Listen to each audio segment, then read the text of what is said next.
Varicose veins కి సరైన చికిత్స కోసం సంప్రదించండి Evis hospital. Welcome to Suman TV. నేను మీ Suman TV Nag. According to Vedic astrology కనుక మనం చూసుకుంటే కన్యా రాశి వారికి నరదృష్టి ప్రభావం ఉంటుందా లేదా, ఎస్పెషల్లీ విమెన్కి ఉంటే ఎలా ఉంటుంది, దానికి వేదిక్ ఆస్ట్రాలజీ ఏం చెప్తుంది అనేది ఈరోజు మనతో పాటు వేదిక్ ఆస్ట్రాలజర్ ఉమా గారు ఉన్నారు. అది వారి మాటలో అడిగి తెలుసుకుందాం. Hello sir. హలో నాగరాజ్ గారు. సార్, కన్యా రాశి వారికి ఎస్పెషల్లీ విమెన్కి నరదృష్టి ప్రభావం ఉంటే ఎలా ఉంటుంది, ఎలా ఐడెంటిఫై చేయాలి, రెమెడీ ఏమైనా ఉంటుందా? కన్యా రాశి మనం మాట్లాడుకునే అంశం కొంచెం క్లియర్గా వాళ్ళకి అర్థం అవ్వాలి కాబట్టి, కన్యా రాశి స్త్రీలు అంటే ఎక్కువగా ఆడవాళ్ళ గురించి మనం ఇప్పుడు మాట్లాడుకుంటున్నాము. నరదృష్టి ప్రభావం అంటున్నామండి. మనం మాట్లాడుకునేది జాతక అంశాలతో పాటు నరదృష్టిని కూడా సమన్వయం చేసుకుంటూ చెప్పాలి. అయితే నరదృష్టి అంటే ఏదో సాధారణంగా ఏదో ఒక జనరల్ వర్డ్ అని చాలామంది అనుకుంటూ ఉంటారు. దానివల్ల వచ్చేటువంటి ఎఫెక్ట్ ఎంత దారుణంగా ఉంటుందో చాలా కొద్ది మందికి మాత్రం అనుభవించిన వాళ్ళకి తెలుసు. కానీ అనుభవించే చాలామందికి కూడా అది నరదృష్టి వల్లే అని కూడా తెలియదు, ఏదో అనుకుంటూ ఉంటారు. అయితే నరదృష్టి అంటే ఏమిటి, దాంట్లో ఎన్ని రకాలుగా విభజించబడి ఉందో ఒక్కసారి మనం చూస్తే, ముఖ్యంగా మొదటిది సామాన్యమైన దృష్టి, సామాన్య నరదృష్టి అని మనం చెబుతూ ఉంటాం. అంటే ఏదైనా ఫంక్షన్కి వెళ్ళినప్పుడో లేకపోతే ఎక్కడైనా ఒక సెంటర్ ఆఫ్ అట్రాక్షన్గా ఆనినప్పుడో, మనకి ఏదైనా చిన్న విజయమో చిన్న బండో ఏదో చిన్నది ఏదైనా కొనుక్కున్నప్పుడో, ఒక శుభం జరిగినప్పుడో ఖచ్చితంగా నలుగురు దృష్టి వాటి పడుతుంది అబ్బా అనుకుంటారు. దాన్ని సామాన్యమైన నరదృష్టిగా పేర్కొంటారు.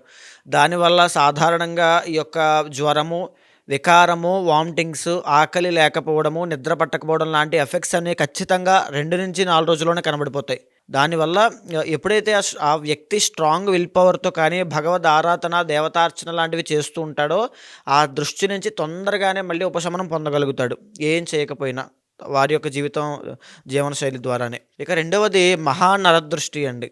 ఇది చాలా భయంకరమైంది నాగరాజు గారు.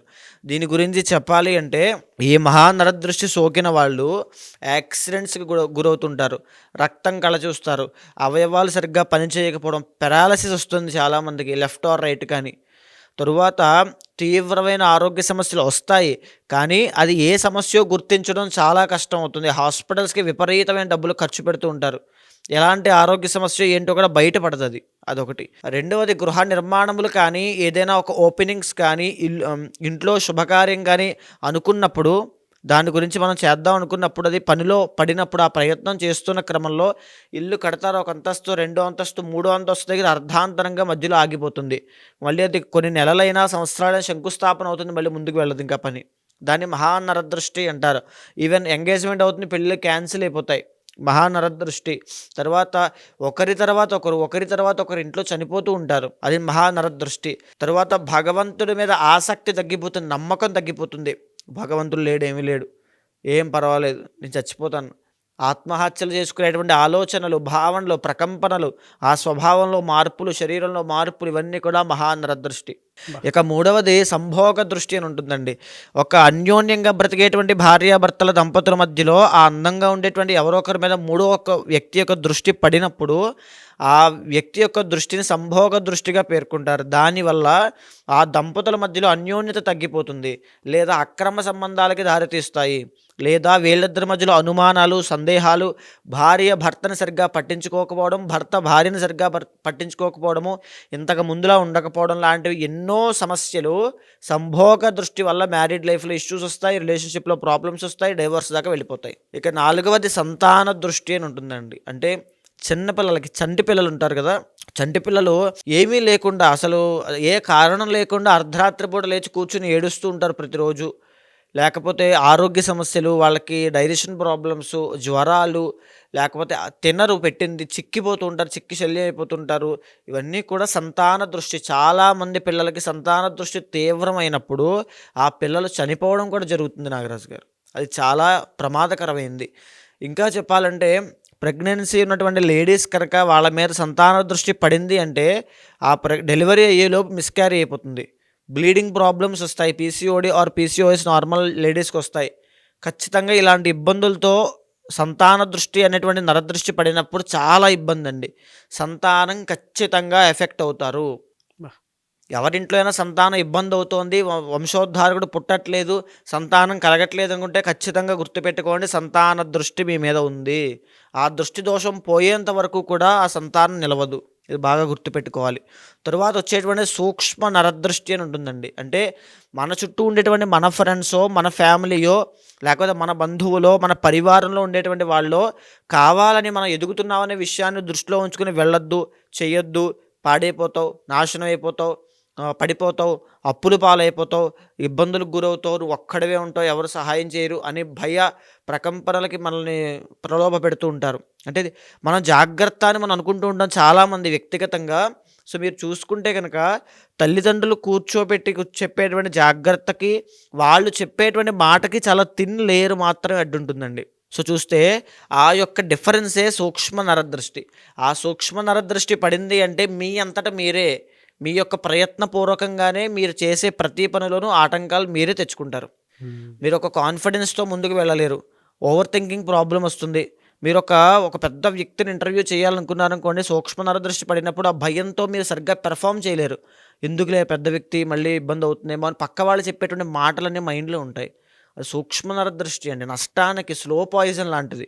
మన చుట్టుపక్కల ఉన్న వాళ్ళే నాశనం చుట్టుపక్కల చేసేస్తారు ఉన్న అట్లా. వాళ్ళే మనం బ్రెయిన్ వాష్ చేసేస్తారు, మన ఆలోచనల్ని మార్చేస్తారు, మన సెల్ఫ్ కాన్ఫిడెన్స్ పోతుంది, ఓవర్ థింకింగ్ ప్రాబ్లం పెరిగిపోతుంది, ఈ రకమైన ఇబ్బందులన్నీ మరి వస్తాయి. ఎలా సార్ అంటే ఈ కన్యా రాశి వారికి గనుక మనం చూసుకుంటే విమెన్‌కి ఎలాంటి నరదృష్టి ప్రభావం ఉంటుంది? సో ప్రజెంట్ మీకు ఇక్కడ కన్యా రాశి చూస్తే అండి, కన్యా రాశి వాళ్ళు జనరల్గానే చాలా సాఫ్ట్ పీపుల్, చాలా business minded people, marketing people, లేకపోతే సొంతంగా ఎదిగి 10 మందికి ఉపాధి ఇచ్చేటువంటి తెలివితేటలు ఉన్నటువంటి పీపుల్. అదేవిధంగా కన్యా రాశి పీపుల్ ఎప్పుడు కూడా హెల్త్ ఇష్యూస్ వల్ల బాధపడుతూ ఉంటారు ఖచ్చితంగా, జనరల్గానే. ఈ యొక్క 2025లో కావచ్చు, లేకపోతే కన్యా రాశి వాళ్ళకి కావచ్చు, సూక్ష్మ నరదృష్టి, ఇప్పుడు మనం చెప్పిన 5వది సూక్ష్మ నరదృష్టి ప్రభావము చాలా తీవ్రంగా ఉంటుంది. ఇలా సిమ్టమ్స్ ఎలా ఉంటాయి సార్ వాళ్ళకి? అంటే ఇది ఉంది అని ఎలా తెలుసుకోగలుగుతాము? నీరసము, తర్వాత ఆకలి లేకపోవడం అండి, భయము. చాలామంది కన్యా రాశి స్త్రీలు ఈ దృష్టి బారిన పడిన వాళ్ళు ఖచ్చితంగా నిద్రలోంచి లేచి ఉలిక్కిపడి లేచి పీడకలతో బాధపడుతుంటారు. ఎవరో వాళ్ళని తరిమేస్తున్నట్టు, వాళ్ళకి సహాయం చేసేవాళ్ళు లేకపోవడం, ఒక డిప్రెషన్లో ఉండడం, నీరసంగా పీల మొహం వేసుకుని నాకు ఏం చేయాలో అర్థంగా, ముఖంలో నవ్వు కూడా రాదండి. ఆడవాళ్ళకి హెయిర్ ఫాల్ అయిపోతుంది, అందవిహీనం అయిపోతారు, వర్చస్సు తగ్గిపోతుంది, పని మీద కాన్సన్ట్రేషన్ ఉండదు, వికారంగా వామిటింగ్స్, మైగ్రేన్ వల్ల చాలా ఇబ్బంది పడుతూ ఉంటారు. బాగా గుర్తుపెట్టుకోవాల్సిందండి ఇది మైగ్రేన్. తర్వాత డైజెషన్ ప్రాబ్లమ్స్ వస్తాయి. అండ్ ఇంకా చెప్పాలంటే ఈ కన్యా రాశి స్త్రీలు జనరల్గానే చాలా తెలివైన వాళ్ళు. వాళ్ళ తెలివంతా మందగించిపోతుందండి, వాళ్ళ తెలివితేటలు ఏమీ పని చేయవు. అండ్ ఇప్పుడు కనుక చూస్తే జనవరి మాసంలో కూడా వీళ్ళకి ఈ మహానరదృష్టి ప్రభావం వల్ల హాస్పిటల్ పాలయ్యేటువంటి అవకాశాలు ఉన్నాయి. జరిగినటువంటి డిసెంబర్లో అదే ప్రాబ్లంతో బారిన పడ్డారు, ఇప్పుడు మళ్ళీ జనవరిలో కూడా అదే ప్రాబ్లం అంటే వస్తుంది. 2 నరదృష్టులు ఉన్నాయి. ఖచ్చితంగా అండి, సూక్ష్మ సూక్ష్మ నరదృష్టి, నరదృష్టి. మహానరదృష్టి, ఈ 2 ఓకే. బారిన పడతారు. మీరు మళ్ళీ వీడియో ఫస్ట్ నుంచి చూడండి, తెలుస్తుంది.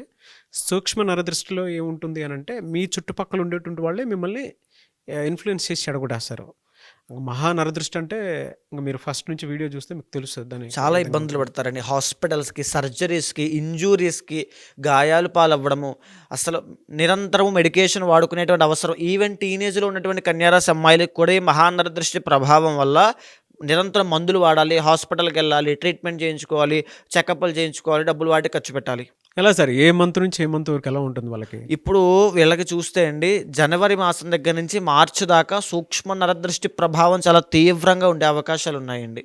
ఎప్పుడైతే మే 15 తరువాత నుంచి గురుడు 10th హౌస్లోకి రాబోతున్నాడో, వీళ్ళకి వృత్తిరీత్యా కాస్త మెరుగైనటువంటి అవకాశాలు వస్తాయో, వీళ్ళకి సేమ్ సూక్ష్మ నరదృష్టి వల్ల, మహానరదృష్టి వల్ల వీళ్ళు ఏదైనా వాహనాలు కానీ అవి కొనుగోలు చేసే అవకాశాలు ఉంటాయి. ఎప్పుడైతే ఈ సూక్ష్మ నరదృష్టి యొక్క ప్రభావం పడుతుందో అవి కొనలేకపోవడము, లేకపోతే వీళ్ళు సొంతంగా వీళ్ళ దగ్గర డబ్బులు ఉంటే కానీ ఎంజాయ్ చేయలేరు, అనుభవించలేరు. ఎప్పుడైతే మహానరదృష్టి ప్రభావం పడుతుందో అవి యాక్సిడెంట్స్కి గురవ్వడము లాంటివి జరుగుతాయి. ఈ వాహన ప్రమాదాలు, లేకపోతే పెళ్ళిళ్ళు మధ్యలో ఆగిపోవడము. 10th హౌస్లో ఎప్పుడైతే ఇప్పుడు ఫర్ సపోజ్ సంతానం చూసినప్పుడు సంతాన స్థాన అధిపతి 10వ స్థానంలో ఉన్నాడు అనుకోండి, సంతానం ఆలస్యం అవుతుంది, దోషం ఉంటుందని చెప్తామండి.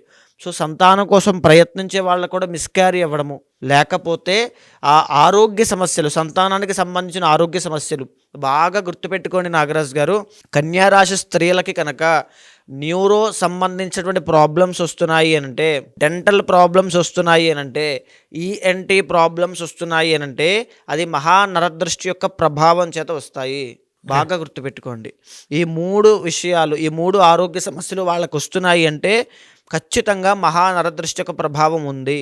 ఎలా సార్ మరి దీనికి రెమెడీ ఏమైనా ఉందా సార్ అసలు? మహాప్రత్యంగిర హోమం అండి. ఇప్పుడు ఈ దృష్టి యొక్క ప్రభావం ఎంతకాలంలో పనిచేస్తుందని వాళ్ళు అనుకుంటూ ఉంటారండి. వాళ్ళకి ఆ నరదృష్టి సోకినటువంటి 2 నుంచి 7 రోజుల లోపలనే వాళ్ళు ఎఫెక్ట్ అవుతారు. వాళ్ళకి ఆరోగ్య సమస్యలు అది నార్మల్గానే హెల్త్ ఇష్యూస్ కదా అని వాళ్ళు అనుకోవచ్చు. కానీ తరచు ఎప్పుడు వస్తూనే ఉంటాయి. మీరు డిసెంబర్ లోపు ఎప్పుడెప్పుడు ఎఫెక్ట్ ఎక్కువ ఉంటుంది సార్ వీళ్ళకి? ఖచ్చితంగా మే దగ్గర నుంచి ఎఫెక్ట్ స్టార్ట్ అవుతుందండి. ఈ యొక్క అశుభ వార్తలు వినడము, లేకపోతే ఆగిపోవడం పనులన్నీ అక్టోబర్ దాకా జరుగుతాయి. మరలా అక్టోబర్ దగ్గర నుంచి మహా నరదృష్టి యొక్క ప్రభావం తగ్గుతుంది. సూక్ష్మ నరదృష్టి యొక్క ప్రభావం పెరిగే అవకాశాలు ఎక్కువ కనబడుతున్నాయి. మళ్ళీ ఇన్ఫ్లుయెన్స్ అయిపోతారు. ఖచ్చితంగా ఇన్ఫ్లుయెన్స్ అవుతారు. మళ్ళీ 11th హౌస్లో గురుడు కాబట్టి ఖచ్చితంగా ఇన్ఫ్లుయెన్స్ అవుతారు. సో ఈ టైంలో వీళ్ళు చేయాల్సింది మహా సుదర్శన హోమము, మహాప్రత్యంగిర హోమము. ఈ 2 హోమాలు కనుక చేసినట్లయితే వీళ్ళకి జాతకంలో ఉండేటువంటి దోషాలు తొలగిపోవడంతో పాటు మహానరదృష్టి అయినా సూక్ష్మ నరదృష్టి యొక్క ప్రభావం కూడా తగ్గిపోతుంది.